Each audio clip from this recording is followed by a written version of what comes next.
Halo teman-teman, selamat datang kembali di Jalan, Lihat, dan Cerita.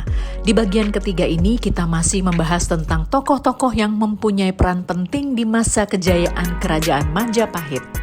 Dan tokoh yang satu ini adalah tokoh yang sangat populer. Sampailah kita kepada seorang tokoh yang punya pengaruh di masa kejayaan Kerajaan Majapahit. Tokoh yang cukup fenomenal ini memiliki sifat berani, cerdik, setia, dan ambisius. Namanya Mahapatih Gajah Mada. Gajah Mada mengawali karirnya sebagai seorang bekel atau prajurit pengawal raja. Karirnya pelan-pelan mulai naik di masa peralihan Raja Jayanegara kepada Ratu Tribuana Tunggadewi. Tentu saja ini tidak lepas dari pengaruh Ibu Suri Permaisuri Gayatri yang selalu memantau pergerakan Gajah Mada. Karir Gajah Mada mencapai puncaknya ketika Ratu Tribuana Tunggadewi mengangkatnya sebagai Mahapatih dan Gajah Mada menjadi orang pertama yang bertanggung jawab melaksanakan titah ratu. Dari Pendopo Agung kita menuju ke Desa Jatipasar mengunjungi sebuah situs megah yang bernama Ringin Lawang. Gapura ini dulu namanya Gapura Jatipasar sesuai dengan nama desanya. Kemudian pada tahun 1907 dalam tulisan Knebel, untuk pertama kalinya Gapura ini berubah nama menjadi Ringin Lawang atau Gerbang Beringin, yang konon katanya Gapura ini diapit oleh 2 pohon beringin yang besar. Hai, saya sekarang berada di Desa Jatipasar, Kecamatan Trowulan. Teman-teman lihat, situs megah di belakang saya ini adalah Gapura Ringin Lawang. Dalam beberapa naskah kuno disebutkan Gapura bergaya bentar ini adalah salah satu pintu masuk ke dalam kompleks Kerajaan Majapahit yang kebetulan berdekatan dengan kediaman Mahapatih Gajah Mada. Gapura Ringin Lawang ini dibuat pada abad ke-14 dan sudah mengalami beberapa kali pemugaran.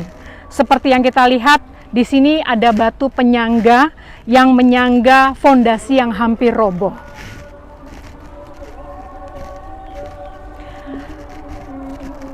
Secara fisik banyak sekali batu-batu yang masih asli sejak zaman Kerajaan Majapahit. Dan teman-teman tahu bahwa ketika saya berada di sini, saya merasakan betapa keagungan, kehebatan Kerajaan Majapahit. Dan ini adalah gerbang masuknya, teman-teman. Sungguh hebat dan sungguh megah. Kita bisa merasakan situs Majapahit adalah situs kerajaan yang sangat hebat dengan keabadiannya.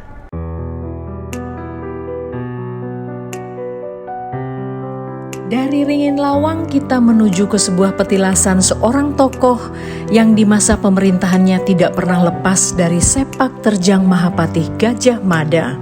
Bahkan kelahirannya ditandai dengan sumpah palapa yang diikrarkan oleh Gajah Mada. Tokoh ini adalah Raja Hayam Wuruk.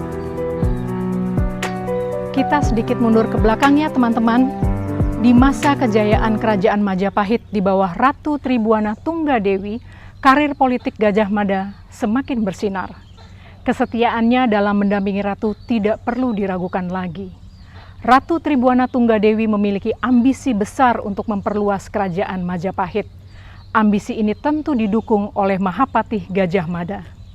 Hal ini tentu dikuatkan dengan suatu hari Mahapatih mengucapkan sumpahnya yang dikenal sebagai Sumpah Palapa. Dan ketika ia mengucapkan sumpah ini, bertepatan dengan lahirnya putra mahkota Hayam Wuruk.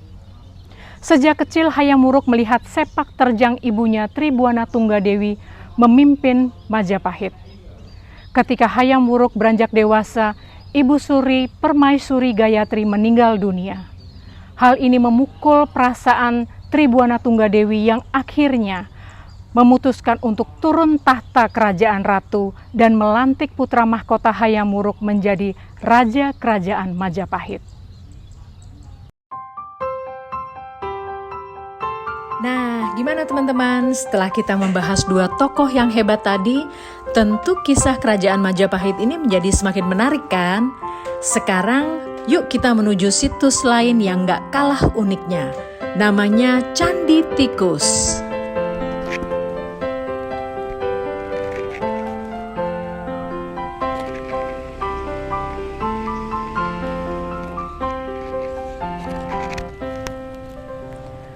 Teman-teman, kita masih di Trowulan di Desa Temon. Seperti yang kita saksikan saat ini, di belakang saya terdapat Candi Tikus yang seiring dengan berjalannya waktu mengalami beberapa kali pemugaran, namun masih merepresentasikan bangunan yang aslinya. Dan kalau teman-teman lihat tatanan dari batu bata yang ada di Candi Tikus itu, kita bisa melihat itu adalah bangunan asli sejak zaman Kerajaan Majapahit. Ya,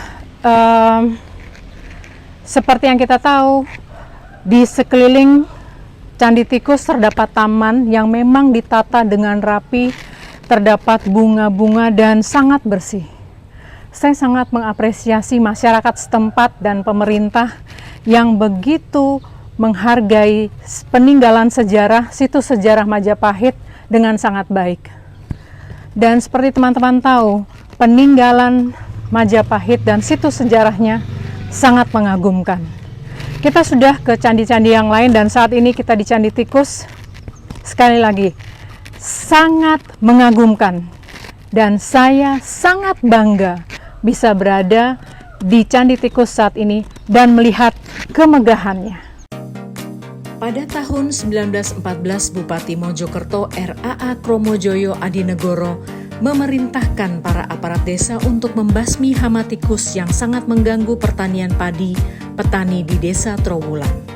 Nah, ketika dilakukan pembasmian ditemukan sarang tikus yang berada di gundukan tanah yang ukurannya cukup besar.